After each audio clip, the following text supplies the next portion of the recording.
disposés encore ce matin à t'écouter, Seigneur. Oui, la Bible dit que la parole donne la vie. Alors que ce matin, cette parole contienne de la vie dans le cœur. Alléluia.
Notre thème, c'est les prophéties de Daniel sur les temps modernes et la fin des temps.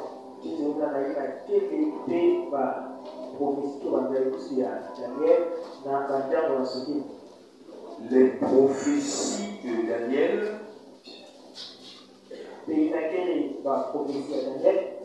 sur les temps modernes et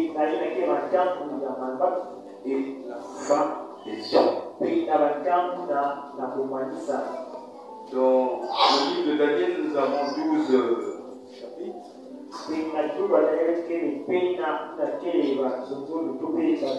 Et dans ces 12 chapitres, nous trouvons plusieurs prophéties. Et tout au long de ce mois, nous allons voir que les prophéties de Daniel ne concernaient pas seulement ses contemporains, mais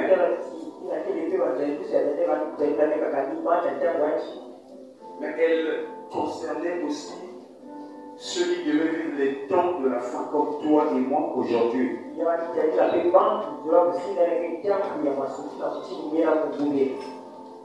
Nous ne prendrons pas tous les livres.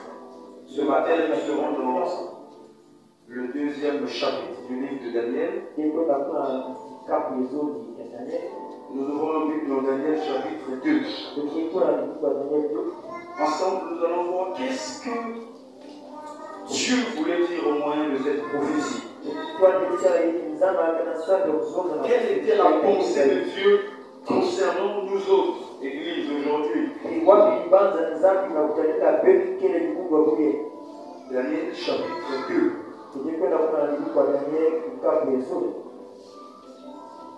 Si le temps le permet, nous allons lire tout ce chapitre et quelques autres versets bibliques. C'est un enseignement. Je vais lire la parole de Dieu. La seconde année du règne de Nebuchadnezzar. Nebuchadnezzar eut des songes. C'est un long texte. Il avait l'esprit agité et ne pouvait dormir.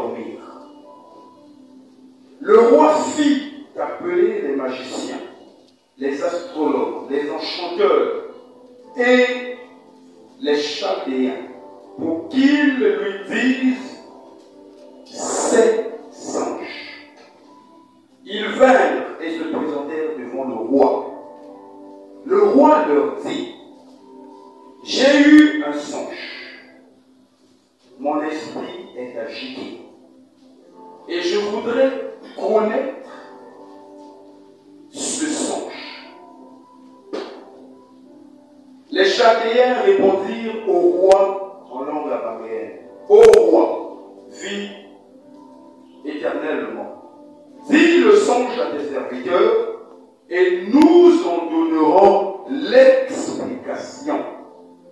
Le roi reprit la parole et dit aux Chaldéens, la chose m'a échappé.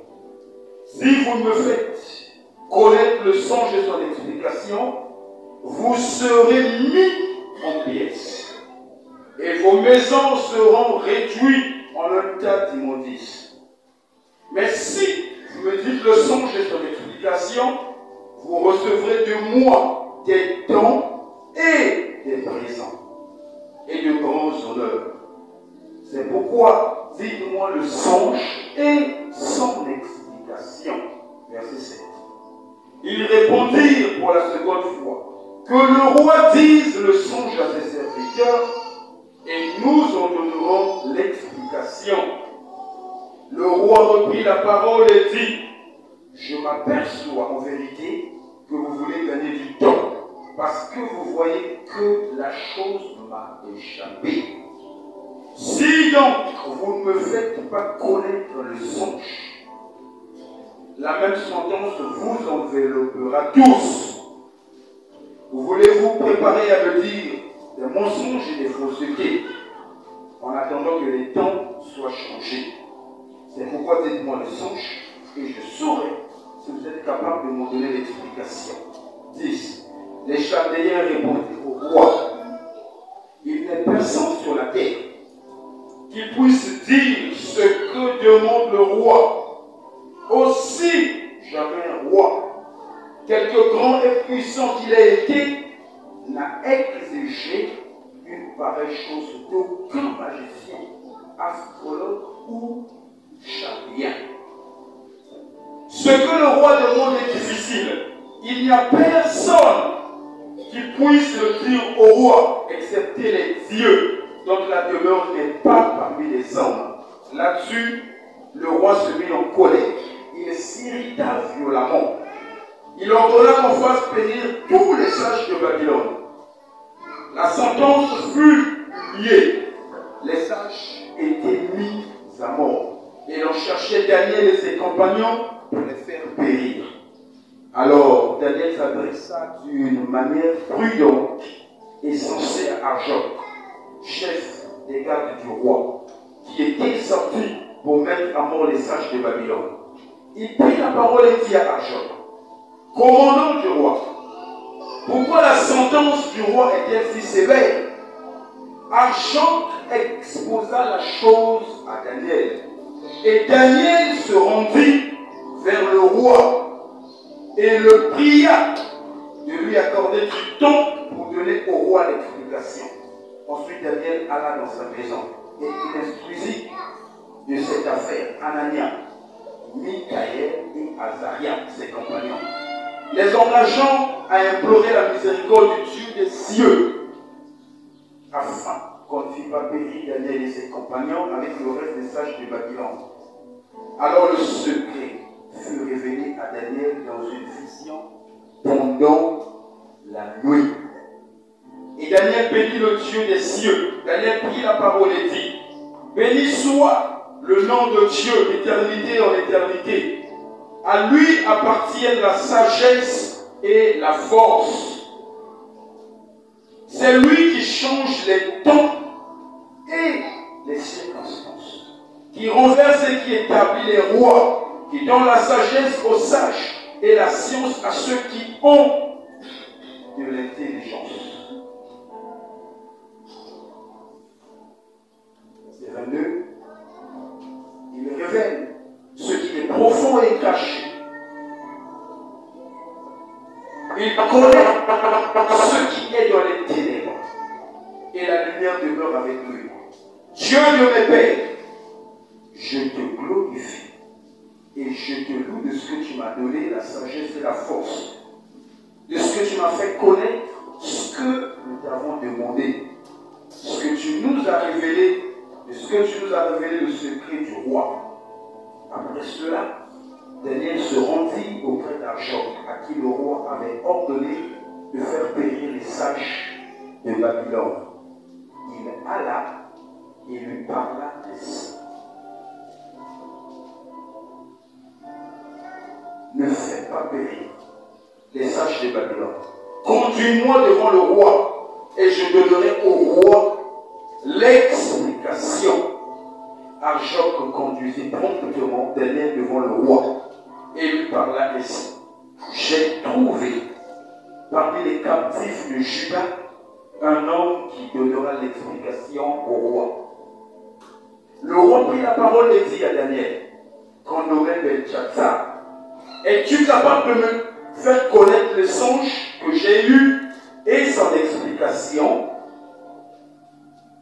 Daniel répondit en présence du roi et dit, ce que le roi demande est un secret que les sages, les astrologues, les magiciens et les devins ne sont pas capables de découvrir au roi. Mais il y a dans les cieux un Dieu qui révèle les secrets et qui a fait connaître au roi Nebuchadnezzar ce qui arrivera dans la suite des temps.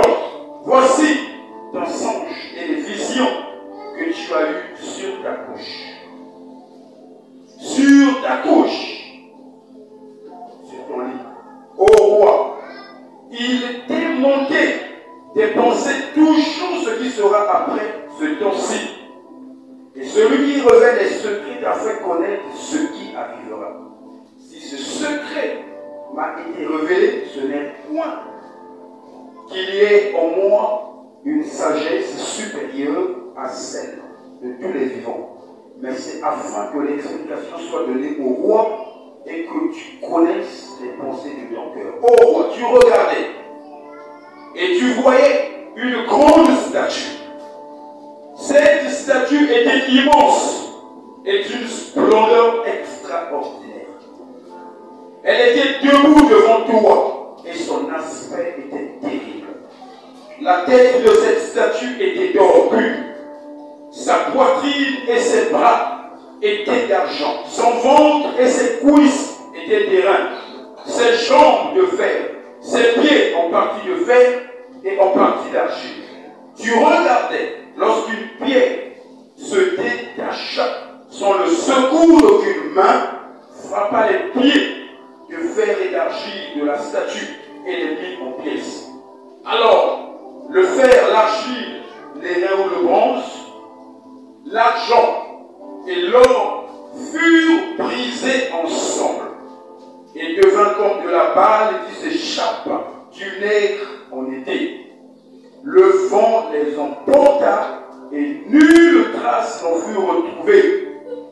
Mais la pierre qui avait frappé la statue devint une grande montagne et remplit toute la terre. 36. Voilà le songe. Nous en donnerons l'explication devant le roi. Ô roi, tu es le roi des rois, car le Dieu des cieux t'a donné l'empire, la puissance, la force et la gloire. Il a remis entre tes mains, en quelques lieux qu'ils habitent, les enfants des hommes, les bêtes des champs et les oiseaux du ciel. Et il t'a fait dominer sur eux. C'est toi qui es la tête d'or. Après toi, il s'élèvera un autre royaume, moindre que le tien. Puis un troisième royaume, qui sera terrain et qui dominera sur toute la terre. 40. Il y aura un quatrième royaume, fort comme du fer, de même que le fer brise et rend tout. Il brisera et rendra tout comme le fer qui met tout en pièces. Et quand tu as vu les pieds et les orteils en partie d'argile, de potier et en partie de fer, ce royaume sera divisé. Mais il y aura en lui quelque chose de la force du fer, parce que tu as vu le fer mêlé avec l'argile. Et comme les doigts des pieds étaient en partie de fer et en partie d'argile, ce royaume sera en partie fort et en partie d'argile. Tu as vu le fer mêlé avec l'argile, parce qu'ils se mêleront par des alliances humaines, mais ils ne seront point unis l'un à l'autre. De même que le fer ne s'allie point avec l'argile. Dans le temps de ces rois, le Dieu des cieux suscitera un royaume qui ne sera jamais détruit et qui ne passera point sous la domination de notre peuple. Il brisera et anéantira tous ces royaumes-là, et lui-même subsistera éternellement. C'est ce qu'indique la pierre que tu as vue se détacher de la montagne sans le secours d'aucune main, et qui a brisé le fer, l'argile, l'argent et l'or. Le grand Dieu a fait connaître au roi ce qui doit arriver après cela. Le songe est véritable et son explication est certaine. Nous pouvons nous arrêter. Laissons pas classer la parole du Seigneur.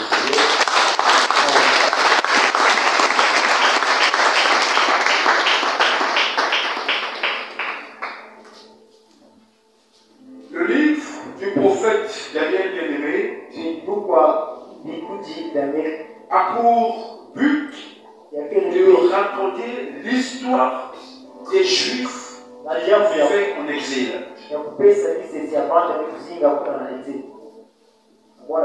La Bible nous dit qu'il était arrivé un moment où dans le royaume de Juda, la population, le peuple juif, était devenu infidèle vis-à-vis de l'Éternel. À plusieurs reprises, l'Éternel avait voulu les ramener sur le droit chemin, mais le peuple ne cédait pas. Ce n'est pas le diable qui va prendre une décision, mais l'Éternel Dieu avait pris une décision d'emmener ce peuple en exil dans une terre étrangère. On parle ici de l'histoire des Juifs. Il y a un dicton qui dit que tous les Juifs sont des Israélites, mais tous les Israélites ne sont pas des Juifs.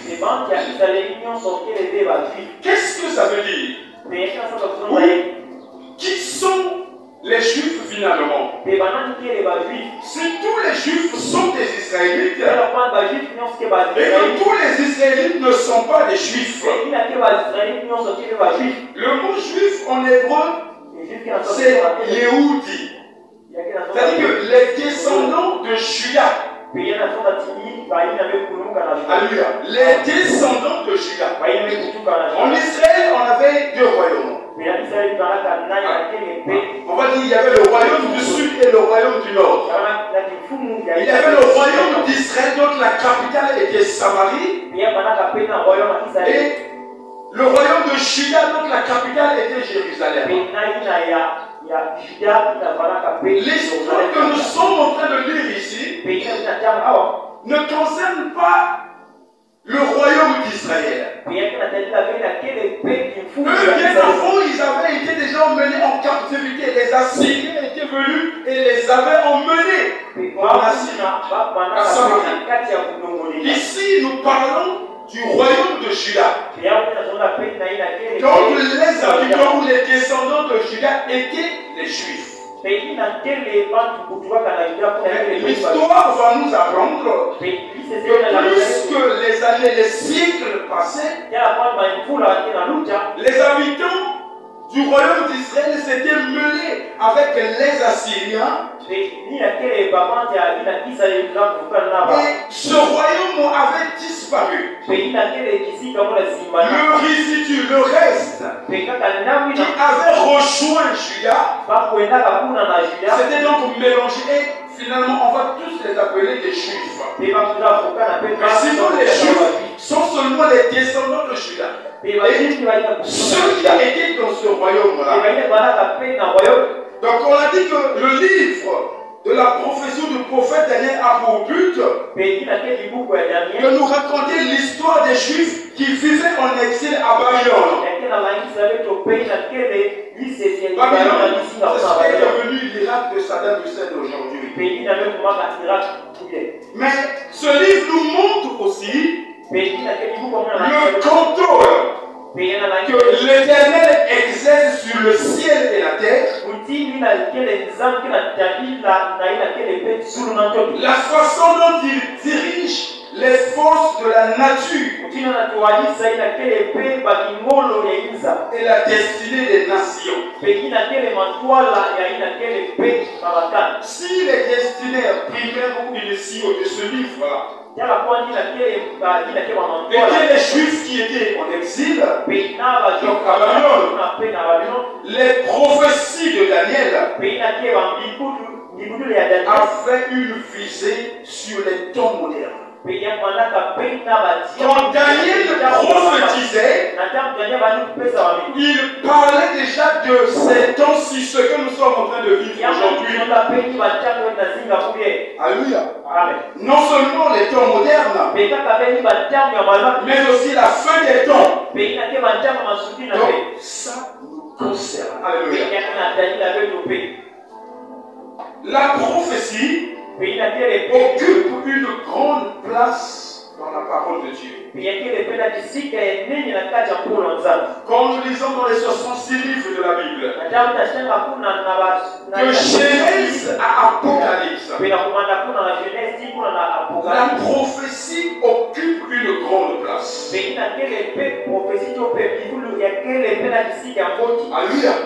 Rien que dans l'Ancien Testament, nous avons 16 livres prophétiques. Alléluia. 16 livres qui sont entièrement consacrés à la prophétie. D'Ésaïe jusqu'à Malachie. Si nous pouvons mettre entre parenthèses les lamentations de Jérémie. Mais dans Genèse, dans Exode, dans Lévitique, nous trouvons toujours des chapitres qui ont un caractère prophétique. Le livre des Psaumes, par exemple, est dans son fond une annonce prophétique de l'évolution du peuple juif.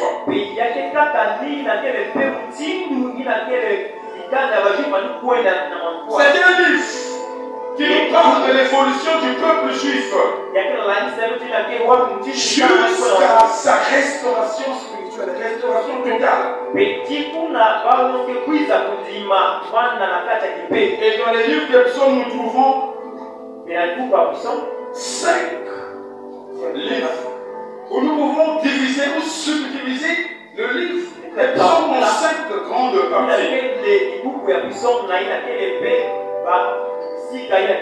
Du psaume 1 à 41, nous trouvons le principe de la séparation entre juste et injuste. Du psaume 42 à 72, nous trouvons la souffrance des justes dans la tribulation. La tribulation de ce qu'ils étaient en train de vivre, la tribulation d'aujourd'hui, mais aussi la grande tribulation. Du psaume 73 à 89, nous trouvons le retour des Juifs à Dieu et ses bontés envers eux. Après la période de la grande tribulation. Du psaume 90 à 106, nous trouvons l'introduction du premier-né dans le monde et la domination de l'Éternel.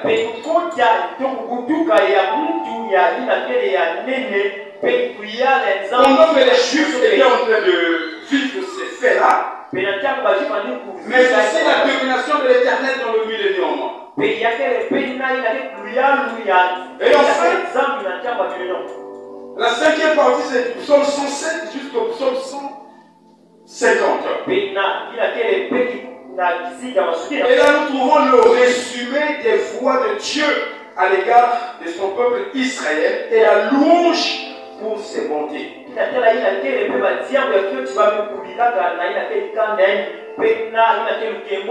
Puisque nous sommes en train de parler de la prophétie, puisque nous sommes en train de dire que la prophétie occupe une grande place dans les saintes écritures, ces livres sont consacrés à la prophétie. Ésaïe à Malachie. Dans le Nouveau Testament, nous avons Apocalypse qui est entièrement consacré à la prophétie. Mais pour les autres livres, nous avons dit que nous trouverons toujours un caractère prophétique, des chapitres ou des versets bibliques. Avant de rentrer dans le vif du sujet, posons-nous une question. C'est quoi la prophétie? C'est quoi la prophétie? Alléluia. Vous savez, le domaine prophétique ou le ministère prophétique est celui-là que les gens aiment le plus. Alléluia. Si on peut demander à tout le monde ici là, qu'est-ce que tu veux choisir comme ministère? C'est quoi que les gens un prophète, un prophète. Alléluia. Et nombreux de ceux qui travaillent dans le ministère prophétique ou qui ont ces dons-là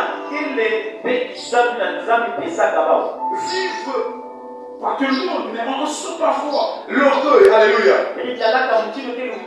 Qu'est-ce que la prophétie? Avant, voyons d'abord c'est qui un prophète. Un prophète est une personne qui, comme Élie, se tient devant la face du Seigneur et prononce les oracles de Dieu en tant que porte-parole de Dieu. Je suis vraiment dans l'Ancien Testament ici. C'est une personne qui, comme Élie, se tient devant la face du Seigneur et prononce les oracles de Dieu en tant que porte-parole de Dieu. Quand j'ouvre ma Bible dans 1 Roi, chapitre 17, le premier verset biblique. Écoutez ce que la Bible dit. Élie, le Tishbite, l'un des habitants de Galaad, dit à Akab: l'Éternel est vivant, le Dieu dont je suis le serviteur. Il n'y aura ces années-ci ni rosée ni pluie, sinon à ma parole. Alléluia. Sinon à ma parole. Un prophète dans l'Ancien Testament, c'est l'image que tout le monde avait. C'est quelqu'un qui se tenait dans la présence de Dieu. C'était le porte-parole. Alléluia. C'est quelqu'un qui disait ce que Dieu lui disait. Et l'Ancien Testament parle souvent des oracles. Alléluia. Quand le prophète parle des oracles de Dieu, c'est quoi un oracle? Ce mot en hébreu c'est machal. C'est quand tu es là. Alléluia. Dieu te dit quelque chose que tu dois dire. Alléluia. Dieu te dit, pas pour que tu gardes ça, mais pour que tu ailles annoncer ça. Parce que Dieu peut te parler, mais tu gardes ça pour toi. Tu peux faire de ça un sujet de prière. L'oracle, lorsqu'il est donné, c'est pour soit avertir, soit pour apporter des sanctions, une punition. Nous avons l'exemple avec le prophète, comment on l'appelle? Celui qui était venu parler à David lorsqu'il avait péché, comment on l'appelle? Le prophète Nathan. Alléluia. Dieu parle, il dit des choses à Nathan. Et Nathan va voir David le roi.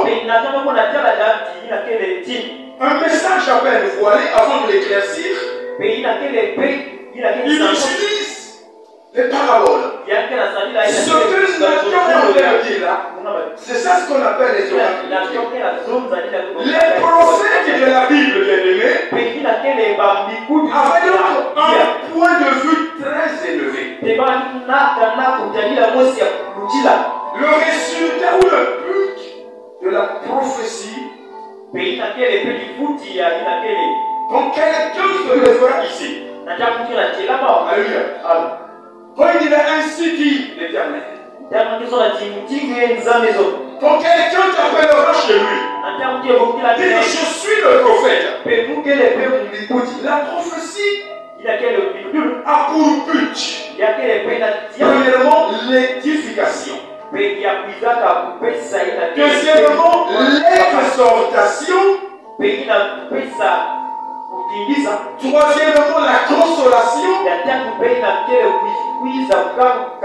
Mais aussi la révélation des choses cachées. Écoutez ce que dit la Bible dans 1 Corinthiens 14, le verset 3. Celui qui prophétise, au contraire, parle aux hommes. Il les édifie, il les exhorte et les console. Et le verset 25 ajoute en disant ceci. Je commence à parler du verset 24. Mais si tous prophétisent et qu'ils surviennent, quelque non-croyant ou un homme du peuple, il est convaincu par tous, il est jugé par tous. Le verset 25 dit, les secrets de son cœur sont dévoilés. Je peux prendre cette partie. Et je m'arrête là. Alléluia. Donc voici les 4 buts. Il peut y en avoir plus. Mais nous retenons les 4 buts. Les 4 objectifs de la prophétie. Mais là, il est curieux de constater aujourd'hui, lorsqu'on parle de la prophétie, les gens ne s'attachent qu'à ce 4e point. La révélation du mystère. Ce qui parle de l'avenir. Alléluia. Ce qui révèle le secret. Au contraire, dans la parole de Dieu dans le Nouveau Testament, la Bible insiste sur l'édification. Et il est dans ce chapitre 14, on nous répète ça 6 fois, que le but de la prophétie c'est d'édifier. Alléluia. Édifier ici c'est quoi? Édifier dans le grec c'est oikodomène, c'est-à-dire croissance. On répète ça 7 fois dans ce chapitre. Croissance. Le mot croissance ici désigne un processus, le processus de la construction. Lorsqu'une prophétie est donnée, lorsqu'une prophétie est libérée, l'objectif c'est de faire croître l'Église. L'édification ici, ça apporte la connaissance pour que le temple grandisse qualitativement. La croissance spirituelle. Nous pouvons lire ça dans 1 Corinthiens 3, le verset 9. La Bible dit, car nous sommes ouvriers avec Dieu. Vous êtes le champ de Dieu, l'édifice de Dieu. Alléluia. La maison de Dieu, le temple de Dieu. Ce temple qui se construit, alléluia, par l'édification. Les enseignements bibliques. Alléluia. Donc la prophétie, c'est pas seulement je suis en train de voir, alléluia, que tu seras un milliardaire. La prophétie, c'est pas seulement je suis en train de voir que tu vas te marier dans 2 ans. Oui, ça fait partie. Alléluia. Mais pas que. Alléluia. Dans Ephésiens 4, à partir de la Bible insiste sur l'édification, l'exhortation, la consolation. Un prophète peut se lever ici et apporter un message qui console. Alléluia. Dans l'Ancien Testament, nous avons des prophéties comme ça. Consolez mon peuple. Alléluia. Donc tu ne dois pas toujours t'attendre à recevoir. Alléluia. Chaque fois qu'il y a un accident, Le but, c'est construire une maison. Alléluia. On devient une maison solide. Un édifice solide. La croissance spirituelle, la croissance qualitative. Comme centrons-nous ce matin, bien-aimé, sur le 4e but de la prophétie, qui consiste en la révélation des choses cachées. La prophétie de Daniel que nous avons lue tout au long des siècles a inspiré des millions de croyants, particulièrement dans les moments les plus difficiles. Alléluia. Ça a inspiré beaucoup de croyants. Le prophète Ésaïe nous dit dans Ésaïe 46, le verset 10, que Dieu annonce d'avance ce qui doit arriver.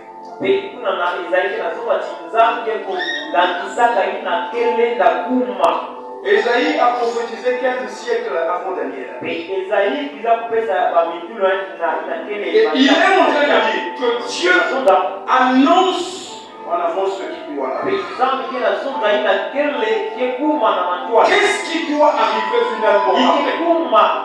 Qu'est-ce que Dieu veut nous dire dans cette prophétie que nous avons lue? Sur le plan historique, nous sommes ici en l'an 602 avant Jésus, le texte que nous avons lu. Daniel avait 21 ans. Le roi Nebuchadnezzar avait 27 ans. Et ça fait déjà 3 ans depuis que Daniel avait été déporté de Jérusalem jusqu'à Babylone. Alléluia. Amen. Le verset 1er que nous avons lu nous parle des anges. Pas un seul songe. Remarquez que Daniel dit la seconde année du règne de Nebuchadnezzar. Nebuchadnezzar eut des anges. Dis avec moi, Nebuchadnezzar eut des anges. Mais nous avons lu avec vous dans l'explication quand Daniel vient d'abord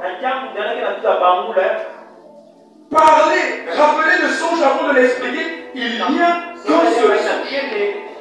Qu'est-ce que ça veut dire? On dit que Nebuchadnezzar eut des anges. Mais pendant que Daniel vient révéler, il n'y a qu'un seul songe. Alléluia.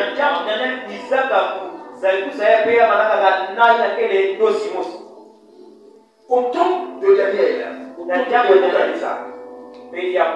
en Babylone, pendant cette période-là, il était connu de tout le monde que les anges étaient des messages qui émanaient des dieux, avec des petits dieux. Alléluia. Personne ne sous-estimait les anges. Pas même le roi ici. Alléluia. Pas même le roi. La Bible dit que le roi dormait et il a eu des anges.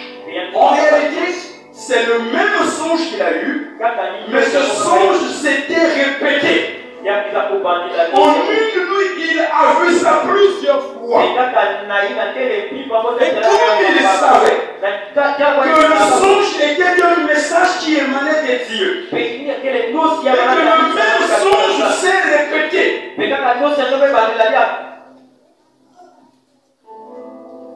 le roi a eu peur. Nous voyons deux choses ici déjà au premier verset. Que le roi a eu un songe qui s'est répété plusieurs fois. Premièrement, nous retenons que les songes étaient des messages qui émanaient des dieux. Deuxièmement, le Seigneur veut montrer au roi Nebuchadnezzar que son empire est un nom de Dieu. Et qu'un jour, il sera donné à une autre nation. Nous voyons ici que le roi a l'esprit agité. Nous, pour que nous le voyons avec un esprit agité, il fait qu'on fasse des cauchemars. Tu es poursuivi par des démons. Alléluia. Tu as fait un accident. Alléluia. Tu as rêvé que tu étais dans un cercueil.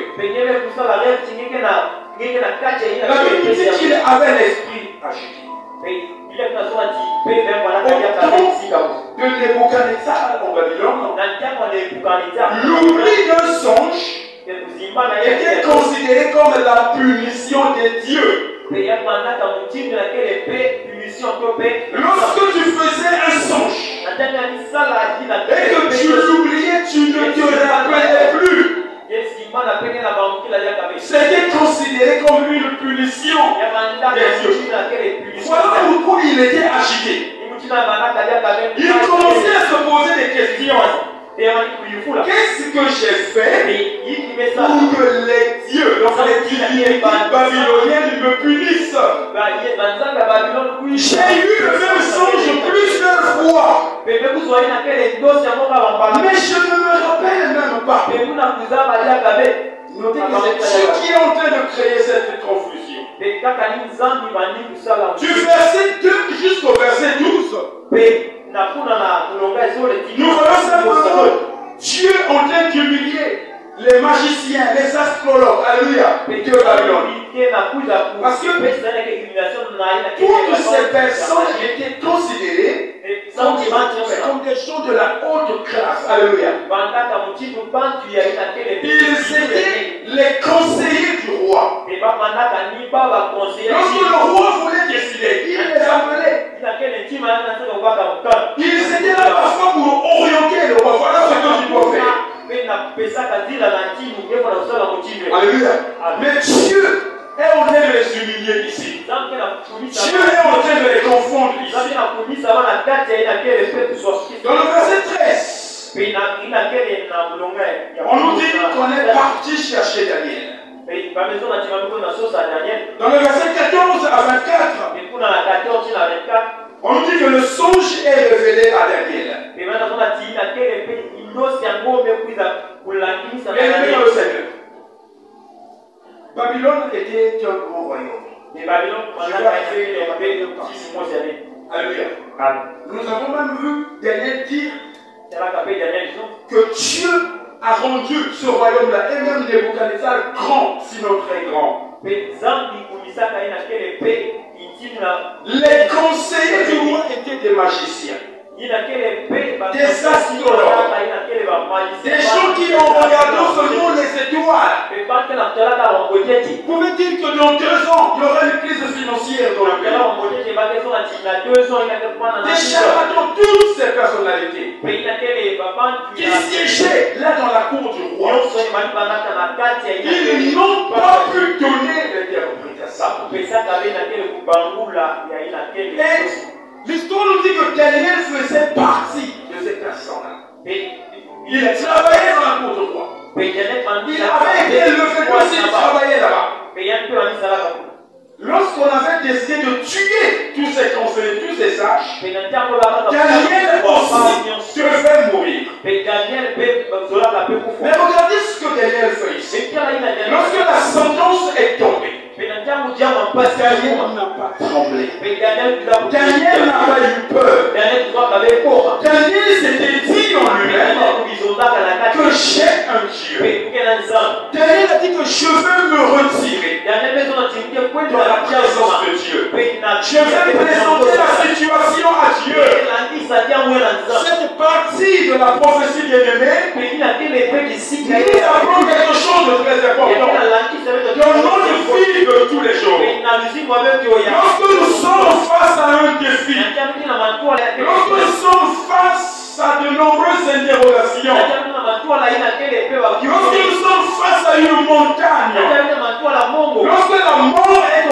le dos. Lorsque c'est une situation difficile, qui nous fait dire que tu es arrivé à la fin, que plus rien ne se fera. La question que j'aimerais te poser, comment est-ce que tu réagis? Le médecin a dit quelque chose que tu ne peux pas guérir. Le nom est déjà sorti. Que tu dois quitter ce travail-là. Quelle est ta réaction, bien-aimé? Tu as peur certainement. Daniel a fait quelque chose. Le roi Nebuchadnezzar comprenait que les sages étaient en train de gagner du temps pour lui apporter des mensonges. Donc Daniel a appris cette information. La Bible dit qu'il s'est retiré. Il a associé ses amis. Il n'a pas associé tout le monde. Alléluia. Dans les situations difficiles, il y a des amis avec lesquels nous pouvons prier. Alléluia.